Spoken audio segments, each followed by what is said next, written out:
Three. Hello, everybody. Welcome back to Bible Over Beer. I am Steve. I am Randy. Salute, my friend. Good to see you. It's been a week. A whole week. We text a little bit back and forth, but this will be our last one from Florida. We'll be back in the studio next Wednesday. Back into my lovely studio office with lots of stuff. Jopa. So yeah, I think it's more fun in person. Yeah, I do too. I enjoy it more. So all right, yeah. buddy. You know what we're doing, right? We're doing 1 Samuel chapters 9 through 15. We hope you watched our last video, which was 1 Samuel chapters 1 through 8. At the very end, the Lord answers to Samuel, listen to them and give them a king. And that's what they're going to do. Yeah, so chapter 9 starts out with Samuel anoints Saul. So this man named Saul is going to be their king. Chapter 9, there was a Benjamite. Wasn't that a song? Benjamite sandwich or something like that? I think it's Vegemite, but yeah. Oh, sorry about that. And there was a man named Kish who had a son, a very handsome son named Saul. And he was also, this is interesting, he was also a head taller than anyone else. So he must have really, he must have stuck out in the crowd. Yeah, kind of like the Mark Porter of the day. I don't know if that was part of why he was decided, I'll make this guy king. He's so tall and handsome, I wouldn't think looks would have much to do with it, but hey. So anyways, Saul's father, Kish, had donkeys that got lost. And he sent his son Saul out to look for him. I don't know how he would know where to look or where to start, but that's what he did. He passed through the territory of Benjamin, couldn't find him. He took a servant with him. They reached the district of Zuph. Zuff, I think it is. I like it. And his servant said to Saul, hey, you know what? We don't really know where to look here, but I've heard there's a man of God here. So maybe what we can do is we can approach him and say, hey, we're looking for our donkeys. Do you have any information for us? And Saul was a little hesitant. He said, well, we got to bring him some kind of a gift. He's a man of God or something, So his servant said, well, I have, I can't remember exactly what he had, Steve. He had a little bit of change in his pocket or something. Yeah, a quarter of a shekel, silver shekel. Quarter of a silver shekel. So he thought, oh, yeah, well, that will work. Let's go ask him. So they entered the town, and they were inquiring, asking somebody. And I guess back in the day, when you were looking for a person that was in communication with God, they would call him a seer. Yeah, prophet was also known as a seer, more commonly known as a seer. Yep. So come, let's go see the seer. That's in verse 9. So Saul was all for it. Yeah, let's go. This is a great idea. They went up to the town. Oh, go ahead. Yeah, I was just going to add, filling in some spots that are maybe not as important, but it was interesting. Saul, whose dad's donkeys were missing, the reason why he told the servant, let's go home before they start missing us and not the donkeys. So the servant's like, nope, let's go to this town and talk to, the seer, the prophet. So Go ahead. Yeah, he was a little worried. His dad would start to think, oh, he hasn't been home in a while. Now he's worried about him and not the donkeys. So they did enter the town. And the day before Saul entered the town, the Lord had revealed himself to Samuel and said, hey, I'm going to be sending this man. And he just wanted to update him as to why he's sending him. I'm going to anoint him ruler over my people. He will deliver them from the hands of the Philistines. I have looked on my people, for their cry has reached me. And that was verse 16. When Samuel caught sight of Saul, the Lord said to him, this is the man I spoke to you about. He will govern my people. So again, Saul's entering the town. Samuel does see him. He doesn't know it's him yet, but they asked him, and he obviously then shared that he was. So Saul approaches Samuel, and he's asking where, if he happens to know where the seer's house is. And Samuel replies in verse 19, I am the seer. And Samuel and his servant go on to explain, we're looking for these lost donkeys. You know, would you know anything about it, basically? And they're found. Samuel tells them the yeah, donkeys lost for 3 days ago have been found. So not to worry, my son. So he goes on to say, and this is in verse 20, and to whom is all the desire of Israel turned, if not to you and your whole family line? I didn't really know how to take that when I read it. I didn't really see in there how he was saying, hey, we're going to make you a ruler over the people. Well, I think he was giving him praise, and that's because Saul's response was, I'm not even a big shot in my tribe, and my tribe's a small tribe of Benjamin. So who am I? Yeah, who am I? So and that's a point that we'll hit home at the end too. I mean, at the end of this section we're doing. So yep. Continue on. Samuel invited Saul to break bread with him, basically. He was invited to the high plate, they called it. The high plate. The high table. Yeah, I mean, adding, add some details. It was interesting. Just this is Samuel was the priest, so he went up and or the leader, sorry. He went up and, well, he was the priest and leader. He was the last judge that we're going to see. So he went up and he would bless the food. And he would do the sacrifices, and he had to do this before the people ate. But he had told them, yeah, we saved a spot, which is another thing. They're just going into town to ask for their donkeys, and all of a sudden this guy's Samuel the seer, hey, we've been waiting for you. Here's a plate. Here's a place for you to eat. We saved it for you. Give them the choice meat. That's right. Yep. Made them feel real special. So they dined. So afterwards, they came down from the high place, and I'm thinking, I'm trying to read how this says. Saul told Samuel that he could spend the night, and he ended up sleeping on the roof of his house, basically. They got up the next morning, and Samuel asked Saul, why don't you go ahead and send your servant ahead a little bit? I'd like to speak with you privately so that I may give you a message from God. Yep. I'd be like, whoa, really? Well, yeah, then tell him what's all in his heart. I've never heard, I'm not sure if they've mentioned anything about Saul's devotion to the Lord, or we don't really know anything about his. No, exactly. Background. Yeah, it clearly wasn't important, but yeah, he was. I mean, he was I think. Well, it started out with Kish, who was an upstanding gentleman of the town, of his tribe.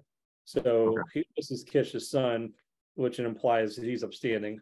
However, as we learned that, Eli's kids were not very upstanding, and then Samuel's kids aren't very upstanding, and so it's kind of read about that with Samuel's kids. So it kind of seems like a theme there. You think that those values would get passed on, and it just doesn't seem to for some reason.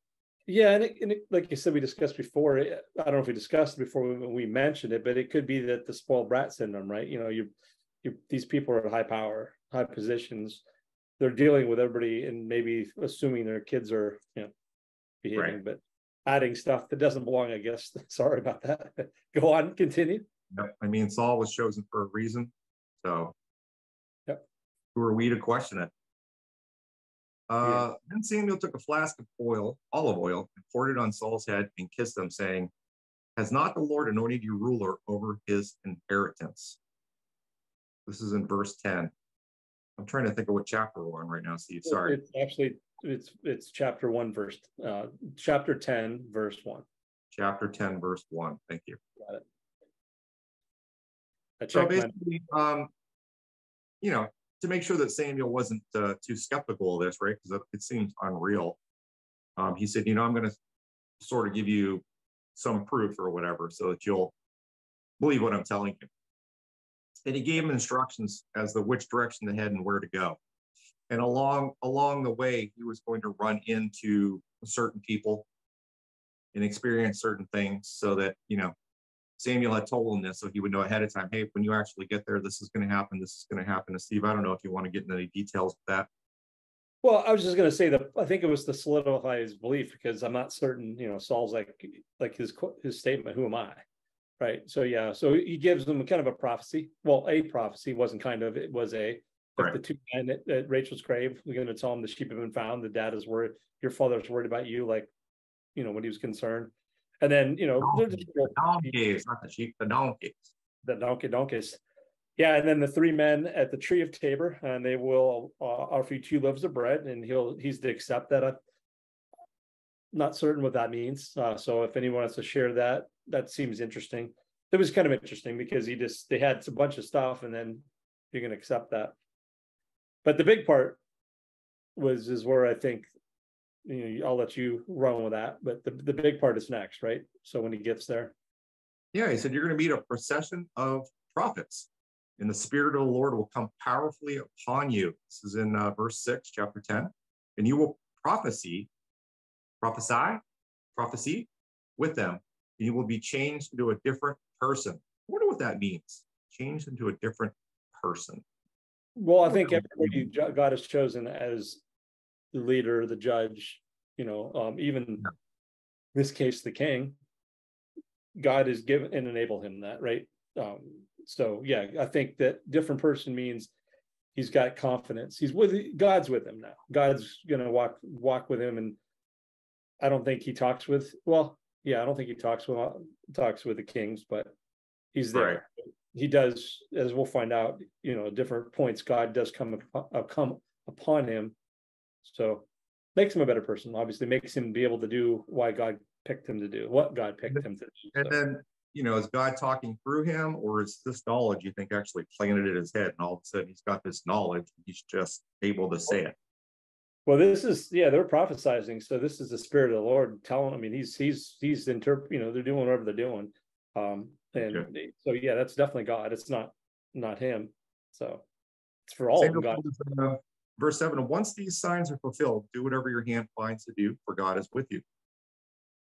Go down ahead of me to Gilgal. This is Samuel, verse 8. I will surely come down to you to sacrifice burnt offerings and fellowship offerings, but you must wait 7 days until I come to you and tell you what you are to do.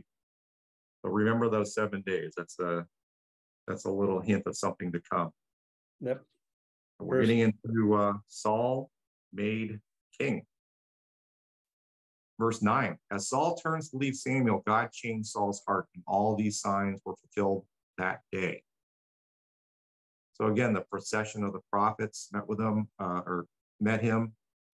God's Spirit came powerfully upon him, and he joined in the prophesizing.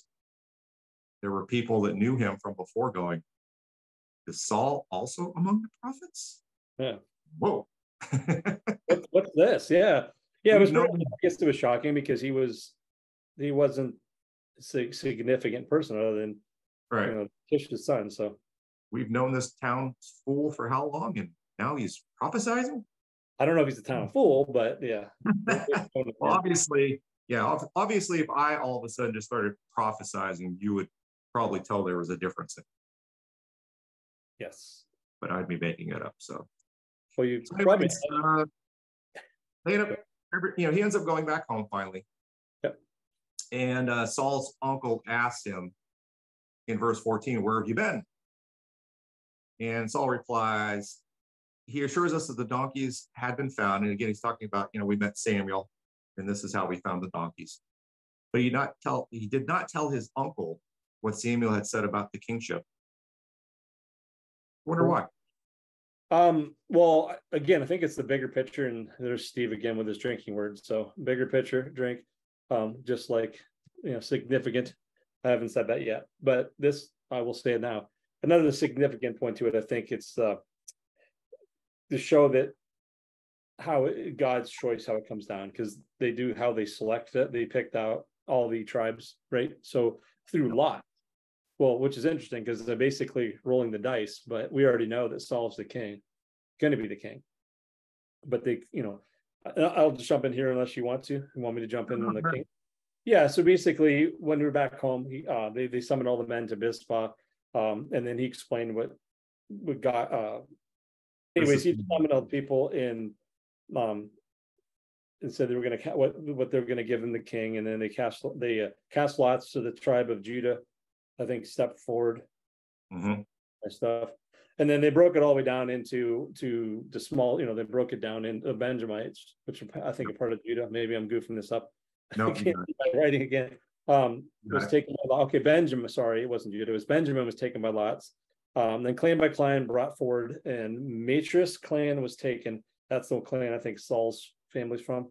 And then they said it was Saul, and of course he was hidden. And I'm not certain why it was hidden, because they've already seen this. It's an interesting sentence kind of thrown in there, and you're like scratching your head, like what? So he's talked about. He will talk later on about how, and we'll have this more in context, but he's afraid of the people. There's times when he would say, "Why?" Samuel would say, "Why did you let this happen?" He would say, "Well, I'm afraid of the people." But he must have been scared to death, I guess. Well, I think early on, I have a different take on the afraid of people later on. I think he was a liar, so we'll get there. But yeah, so it's interesting.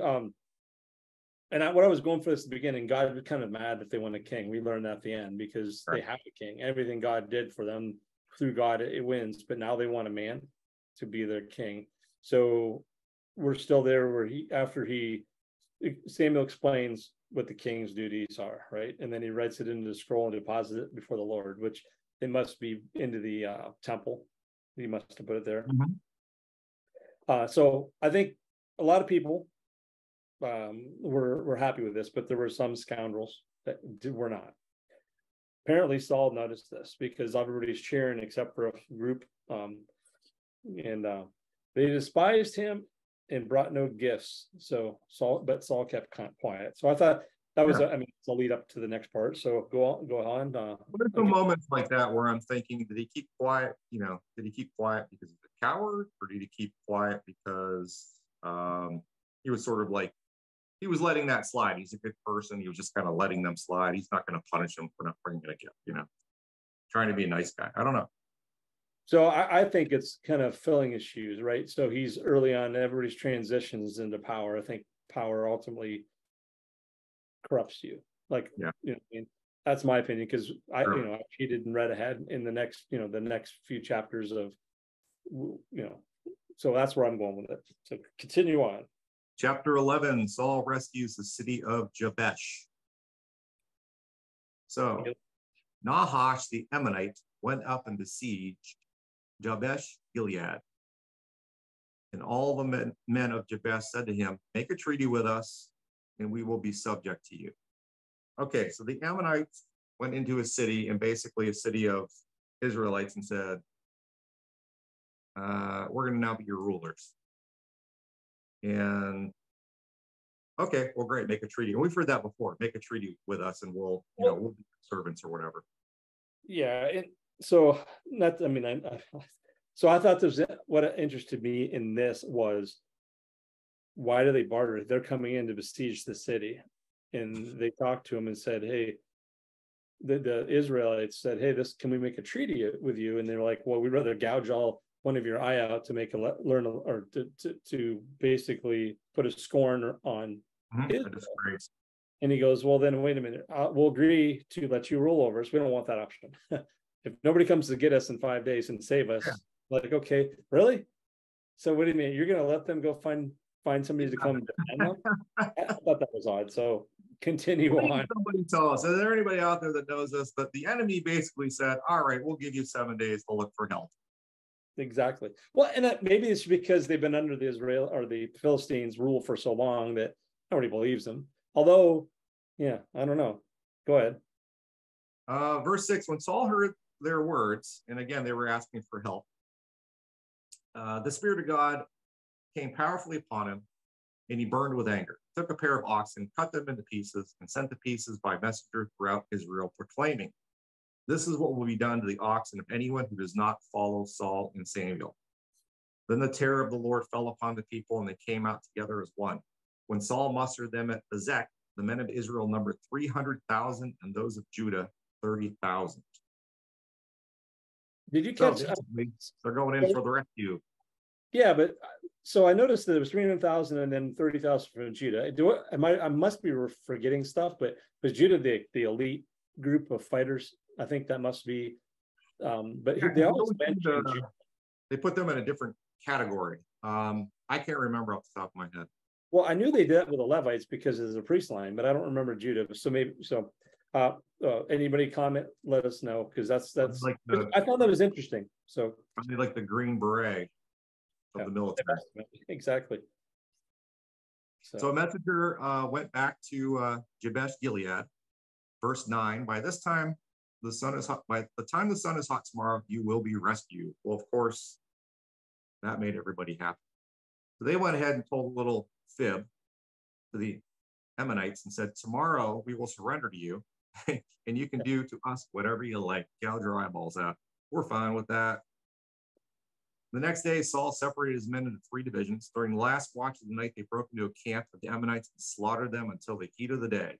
Those who survived were scattered, so that no 2 of them were left together. Yep.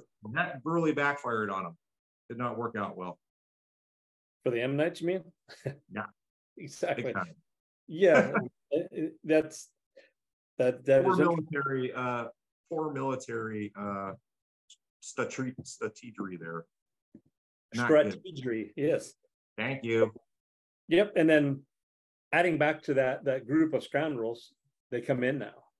So people are like, people wanted those who questioned Saul to be killed. And then still, like, he didn't say anything in the beginning. Saul's like, no. And it was good, because this is chapter 11, verse 13. No one will be killed. This is the day the Lord has rescued Israel. So he's giving glory to God, which is good, because you don't see that a lot. At least I didn't get a lot of that in Saul's reign. So, and then all went to Gilgal and made Saul the king in presence of the Lord. So it wasn't until after his battle when everybody kind of got behind it and made him. It's kind of like I envisioned the Lord of the Rings, the Return of the King, like they're all in one spot. And yeah, so. I like it. Yep. Samuel's farewell speech starts with verse 12, and I'm going to summarize this a little bit. He basically says, here I stand. I'm getting up there in age. He wants to know, okay, at this point in my life, whom have I cheated? And again, all the Israelites are there. And they all proclaimed, you've been good. You haven't done anything to us. And he said, you've not cheated or oppressed us. You have not taken anything from anyone's hand. So basically, Samuel's just saying, hey, I've been good to you people. Right? He's giving us kind of it's a farewell speech, right? Kind of, but he's basically saying, I've lived up to what I was supposed to do. And I think he's annoyed because they wanted a king, and everything was working fine. And we did leave out a little, I guess we touched on it, but Samuel's kids were being a little bit bad and he was getting older. So that's why the people, they were nervous. They wanted a king. And what I don't get is, again, we've reviewed this before and talked about this before. God saved them without sometimes even fighting, because they followed and listened to their leader, their judge, in this case Samuel. Now they got a little frightened, and the kids are being idiots. All through this journey so far, there's been a lack of patience. Well, they still choose. They lose. They just lose. They turn from God so quickly, and I don't know. Maybe it's not different today, but to me, I just find that striking that people do that. But yeah, back to his speech. I mean, it was interesting too. He kind of walked them through what God has done, right? Kind of to this point, through Moses and Aaron, leading them out of Egypt, and then Jacob, and then they sinned again and asked God to save them. Then he sent them the judges, and Gideon, Jerubbaal, Barak, Jephthah, and then now Samuel. I don't know why I only paraphrased a few of them. I wrote down the judges mentioned.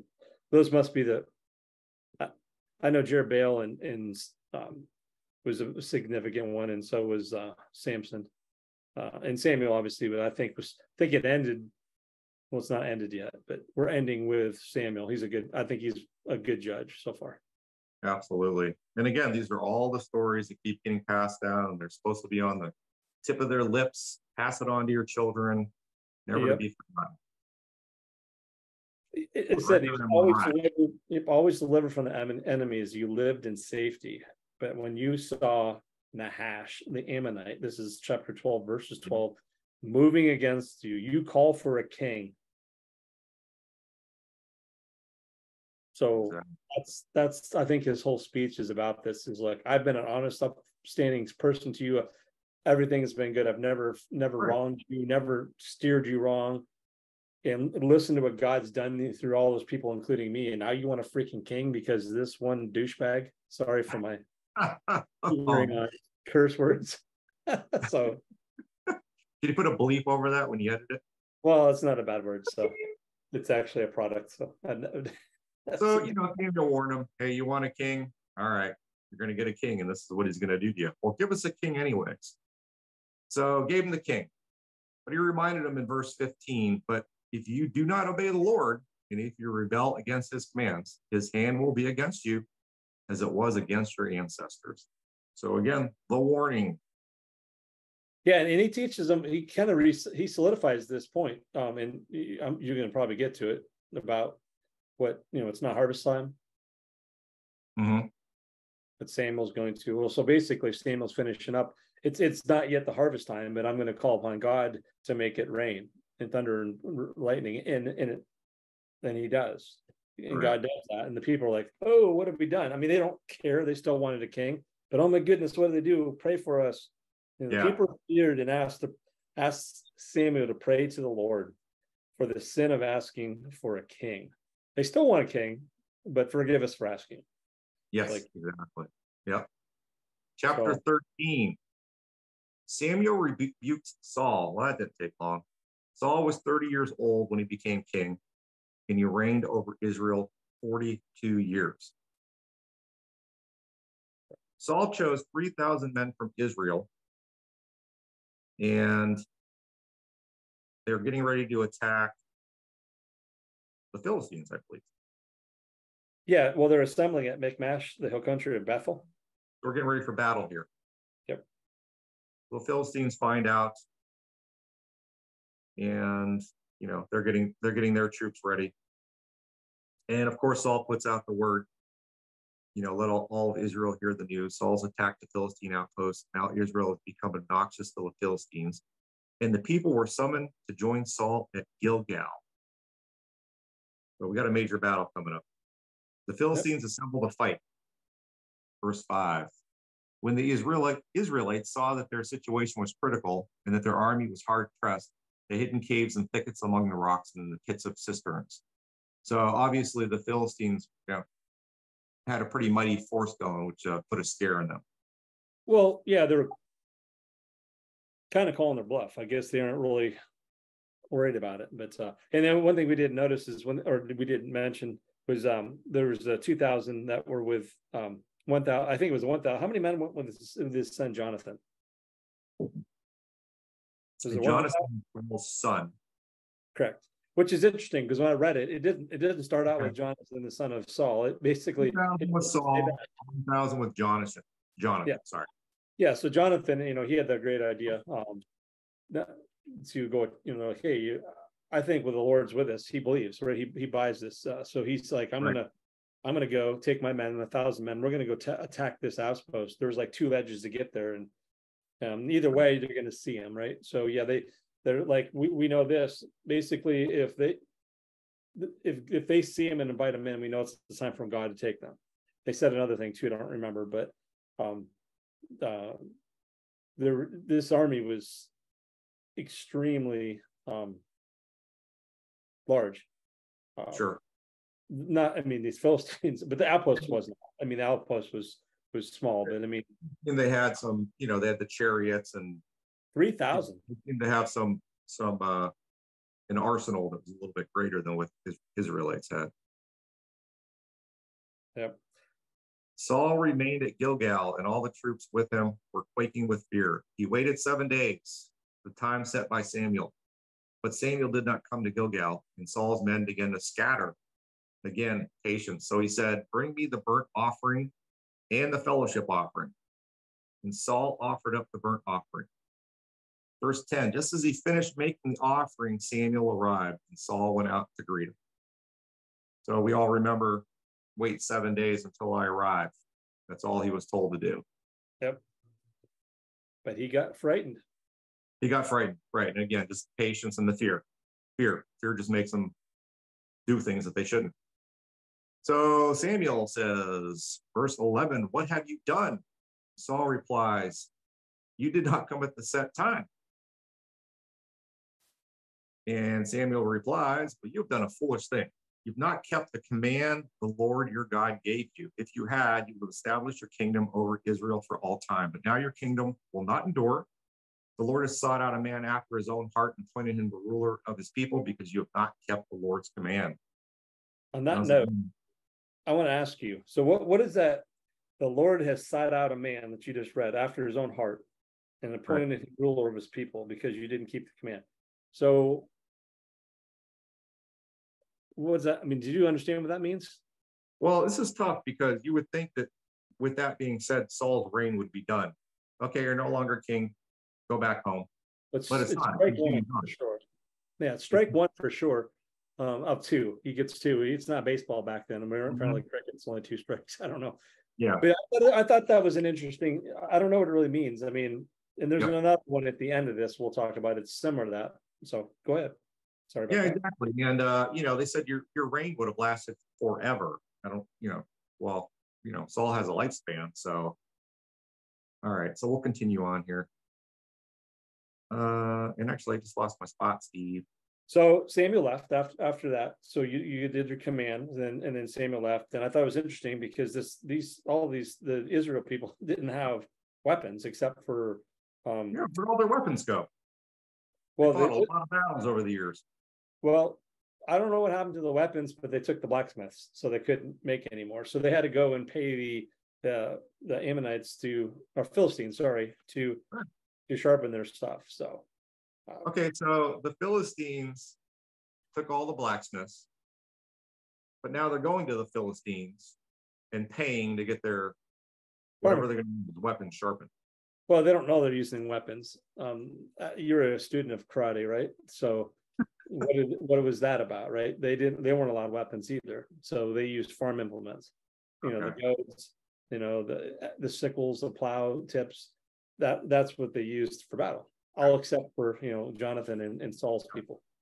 Verse 22. So on the day of the battle, not a soldier was Saul, and Jonathan had a sword or spear in his hand. Only Saul and his son Jonathan had them. Weren't they special? Yep. Jonathan attacks the Philistines. This is the part I actually love. Yep. I like this one. And that's what I was alluding to earlier. So go ahead. Chapter 14. On the day Jonathan, son of Saul, said to his young arm bearer, come, let us go over to the Philistine outpost on the other side. But he did not tell his father. So this is interesting. He didn't consult with anybody. He came up with this idea all on his own. Jonathan said to his young armed bearer, verse 6, come, let us go over to the outpost of those uncircumcised men. Perhaps the Lord will act on our behalf. Nothing can hinder the Lord from saving, whether by many or by few. So I really think this is great because this Jonathan's got some major faith going on here. Yes, like you said, even though he didn't talk to God, he had faith in God. And I think that's important. And he says, perhaps, but in his heart, I think he's really feeling that. Oh, yeah. Well, he's going to sign. Like you said, he gets the sign, which you're going to get to in a second, I'm assuming. So, yeah, I might pass by, so let me know if I do. So anyways, he tells his arm bearer, all right, we're going to head over there. And if they tell us to come up, to climb up, that will be a sign that the Lord is with us. There's and is giving them our hands. And it happened. The Philistines were like, men at the outpost shouted to Jonathan, his arm bearer, come up to us and we'll teach you a lesson. Exactly. The Israelites are climbing out of their holes here finally. Exactly. So Jonathan climbs up using his hands and feet with his arm bearer right behind him. The Philistines fell before Jonathan, and his arm bearer followed and killed behind him. They killed some 20 men in an area of about half an acre. So yes, the Lord was with them. He had faith. He had confidence. He had courage. I like all those things. And I'm thinking it was just Jonathan and his armor bearer. Yeah. Those two killed 20 people. So that was, he definitely hit, yep. Israel routs the Philistines. Verse 15, then the panic struck the whole army. Those in the camps and fields and those in the outposts and raiding parties, the ground shook. It was a panic set by God. Saul's lookouts at Gibeah and Benjamin saw the army melting away in all directions. Then Saul said to the men who were with him, muster the forces and see who has left us. When they did, it was Jonathan and his arm bearer who were not there. Yep. Verse 20, then Saul and all his men assembled and went to the battle. They found the Philistines in total confusion, striking each other with their swords. We've heard of that before. Yep. They turned on each other. So on that day, the Lord saved Israel, and the battle moved on beyond Beth Haven. Then it goes into a weird, I guess important segue, but it's weird. Jonathan eats honey. So I remember thinking when I just read that before I continued, I was like, Jonathan eats honey. All right, this is going to be well, I mean, it kind of goes to the story following, so it's setting it up, but go ahead. Now the Israelites were in a distress that day because Saul had bound the people under an oath. Cursed be anyone who eats food. This is verse 24. Before evening comes, before I have avenged myself on my enemies. So none of his troops tasted food. Now nobody, was he trying on his own, just trying to honor God this way? I think he's more like finish this before we celebrate. And, I guess, I don't know. Because it's kind of, as we'll learn, because Jonathan, eats some and his eyes were brightened. But yeah, I think mine would be too. Because, the day just dragged on and everybody's hungry, right? So what happens when you're hungry? Your energy level starts to go down, but yet you've got to, you're in war here, you're in battle. Yep. So Jonathan was with a group and he came across honey and he stuck his staff in it, pulled it out and ate from the tip of his staff, raised his hand to his mouth, ate some and his eyes were brightened. And somebody that was with him said, uh-oh, you're not supposed to do that. Your dad said, cursed be anyone who eats food today. But Jonathan had gotten that message. Yeah. Well, Jonathan was basically like, well, my father doesn't know what he's talking about here. Exactly. See how my eyes brightened? Everybody should be eating. That's why everybody's tired. And, we need to enjoy some of this plunder that we're accumulating from our victories. The day after the Israelites had struck down the Philistines from Michmash to Ajalon, they were exhausted. They pounced on the plunder and taking sheep, cattle, and calves, they butchered them on the ground and ate them together with the blood. Then someone said to Saul, look, the men are sinning against the Lord by eating meat that has blood on it. What do you think that means? Are they cooking it? You cook the meat, right? They're not, because again, I think that we learned in Deuteronomy, you boil the meat. So, okay. So they drain the blood and then boil the meat. So they're not following the tradition, the rituals that were put forth, which is amongst many other things they're not following. So, sure. But yes, the Lord is with them. They succeed in battle, and then right afterwards they turn around and sin. Well, yeah, and then another part too was this is the first, and again, Steve, significant word. Both that day, so he said, someone told Saul, and so he built an altar to the Lord, and then he did the sacrifice to make it right, basically. So it's kind of the first time where this first time, that's not the first time, but it's the first time he did something pretty good for the Lord, or significant for the Lord, kind of giving him some more props. He did say before this when he saved the scoundrels. Yeah. But, that I did just stood out to me, and my mouth apparently isn't keeping up with my brain, so I apologize for that stuff. Yeah, no, I thought that was significant too, because it said, he built the altar. It was the first time that he had done this. So verse 37, Saul asked God, shall I go down to pursue the Philistines? Will you give them into Israel's hands? But God did not answer him that day. Well, that worried Saul quite a bit. Why is the Lord not answering me? What sin has been committed today? That's verse 38. That's Saul talking. Then Saul prayed to the Lord, the God of Israel, verse 41. Why have you not answered your servant today? If the fault is in me or my son Jonathan, respond with Urim. But if the men of Israel are at fault, respond with Thummim. I had to Jonathan and Google Saul that. were given my lot, and the men were cleared. Saul said, cast the lot between me and Jonathan, my son. And Jonathan was taken. Verse 43, tell me what you have done, my son. So what does Jonathan say? All right, honey. I shall do, I mean, and I disobeyed your order, which he didn't hear, but he was ready to go to his death. He said, I did wrong. I thought that was awesome. I ate some honey off the end of my staff, and now I must die. He's a confident kid. Well, because I mean, Saul consoled God, and God didn't answer him, so he's assuming that I goofed that up. So okay, I'll pay for it. So this Jonathan character, and we'll learn more about him in the next story. He's a pretty upstanding guy. So go on. Yeah, cry and whine. I mean, I would have been like, I didn't know. And nobody told me. But yes, he stands up, you know what I mean? And because he's so courageous and whatnot, his men stood up for him. Yep. And his men said to Saul in verse 45, should Jonathan die? I mean, look what all he's done for us. You know, he's been courageous, and he helped stop, help crush the Philistines, and we don't think this should happen. So Saul spared him. I'm sorry. Yeah, Saul spared him. Saul spared him, yeah. And then at the end, I thought it was interesting. All the days, this is the end of 14, not the conversation, but all the days of Saul, there was bitter war. Every strong man he saw, he took into his service. So he was a warmonger. So absolutely. Chapter 15. Go ahead. Chapter 15. We're getting through it here. This is good. The Lord rejects Saul as king, which we already knew. Samuel said to Saul, I am the one the Lord sent to anoint you king over his people, Israel. So listen now to the message from the Lord. This is what the Lord Almighty says. I will punish the Amalekites. Help me out, Steve. The Amalekite. Oh, no, you know better than me. Amalekites. Whatever. Amalekites. For what they did to Israel when they waylaid them as they came up from Egypt.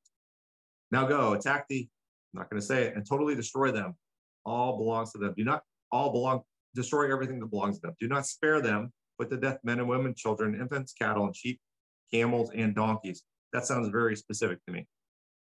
It's exactly specific. And then bigger than that is, we briefly touched on these people that didn't help as we're reading through, Moses and those, Moses' stories and Aaron's stories. And God didn't forget. He's, vengeance is mine, says the Lord. We'll I think that may be in the Bible. I've heard it before. So God doesn't forget. And he gave me, this is specific instructions. Destroy everything. Nothing. Keep nothing. I want these people very good notes. Yep. All right, so let's see what he does. So anyways, they're going to attack the city. They mustered some men. But he did tell the Kenites who were living with the Amalekites. That's you need to leave the city. You were good to us when we were coming out of Egypt, so we're going to spare you. Just get out of here now. And they're like, we're out of here. See ya. We're out of here. Then Saul attacked the Amalekites. The bad guys. Just use bad guys. This bad guys, man. I'm almost through my beer, but honestly, it's. I think it's making me slur my speech a little bit. I don't think so, but Randy, you're drinking. Don't say it. So anyway. they took the king, and they did destroy the people. But Saul and the army spared Agag, the king, and the best of the sheep and cattle, the fat calves, the lambs, everything that was good. Oh boy. Yeah, and that's strike two, kind of, because a messenger was sent to Samuel. Samuel heard, and he's like, what does he do? The Lord spoke to Samuel, verse 10, chapter 15. I regret that I have made Saul king because he's turned away from me and has not carried out my instructions. Samuel was angry and he cried out to the Lord all that night. Early in the morning, Samuel got up and went to meet Saul, but he was told, Saul has gone to Carmel. There he has set up a monument to his own honor. And then he turned and went down to Gilgal. Like the second big battle, and he's already boasting about his prowess, building an idol or whatever, a monument, I guess, idol monument. Go ahead. They don't get into specifics about what that monument was, but it's interesting. He decided, hey, I'm a pretty important dude. When Samuel reached him, Saul said, verse 13, the Lord bless you. I have carried out the Lord's instructions. Samuel said, what then is this bleating of sheep in my ears? What is this lowing of cattle that I hear? And Saul's like, what are you talking about? I did exactly what the Lord said. Samuel replies, verse 17 through 19, the Lord anointed you king over Israel, and he sent you on a mission saying, go and completely destroy those wicked people and the you-know-whaties. Wage war against them until you've wiped them out. Why did you not obey the Lord? Why did you pounce on the plunder and do evil in the eyes of the Lord? And Samuel thought he knew better of what the Lord would want than the Lord himself. Right? Well, he said, well, the soldiers took sheep and cattle from the plunder, the best of what was devoted to God, in order to sacrifice them to the Lord. Yeah, he's trying to spin it. He's trying to spin it, right? Oh, we went up with the Lord. He's the liar. So remember how we started this off? Was he a coward? So he was filling his shoes. So he may have been a coward to begin with at the beginning, but at this point now he's like, he thinks he can make the final decision. I'm following mostly, and I think. Go ahead. I'll add my. I think the Lord might prefer this over that. No, I don't know what he was thinking there. But anyways, I found this. Listen to one word in here.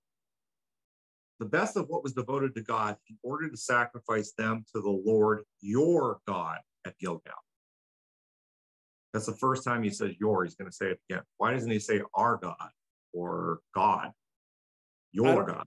And that might be to it because he's not following the words to the T. But Samuel replied, does the Lord delight burnt offerings and sacrifices as much as in obeying the Lord? To obey is better than to sacrifice? Because you have rejected the word of the Lord, he has rejected you as king. Then Saul said to Samuel, I have sinned. Saul replied in verse 30, I have sinned, but please honor me before the elders of my people. Again, he wants to be honored. Yeah, it's like, come back with me and save face, basically. Really? So Samuel first he refused, but then he agreed. Samuel went back to Saul, and Saul worshiped the Lord. Before it was very important though. So when he said no, he turned to leave, and Saul caught a hold of it and ripped his robe. And then Samuel turned and said, the Lord has stolen the kingdom of Israel from you today and given it to one of your neighbors. So I think that sets up. There's another reference, right? There's another reference to the next chosen one. Correct. And then, Samuel kind of saves face here. Where's Agag, and he kills him. His guy to do that. And if you want to leave it, at the end, yeah, everybody was supposed to be destroyed, including the king. So Samuel did it himself, chopped them into pieces. Until the day Samuel died, he did not go to see Saul again, though Samuel mourned for him, and the Lord regretted that he had made Saul king over Israel. Was an interesting point that Jude brought up before we filmed here, is the Lord regretted. And what was your point on that? Because I don't want to steal your analysis. Well, the Lord is God.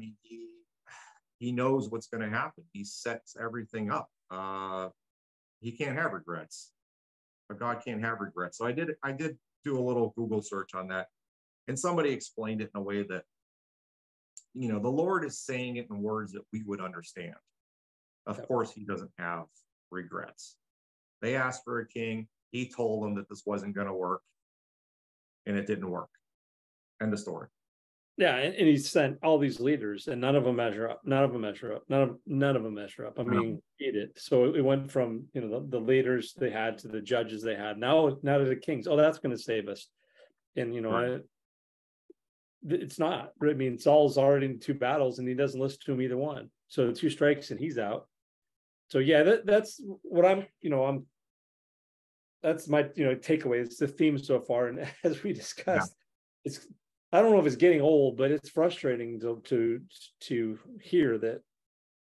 Why can't you just follow what God says? Why can't you? And then if we step back and pull the 2x4s out of our eyes, maybe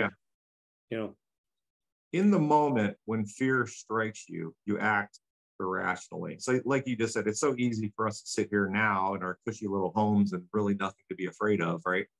But I've been gripped by fear at times in my life, and you do stupid things. Oh yeah. And now these folks really have proof and everything that God was with example them. After example. Exactly. And so why are they fearing? I mean, I can say that you can't help it, it's human nature, but it's way worse than our fear, because they at least saw God. So yeah, it was a good read. I'm anxious. The next story we're going to be moving on, and we're going to learn about King David, and going to be exciting, people. We appreciate you joining us. Please subscribe, comment, share our Facebook page, Bible Over Beer. Till next time. Salute. Y'all back now. You hear?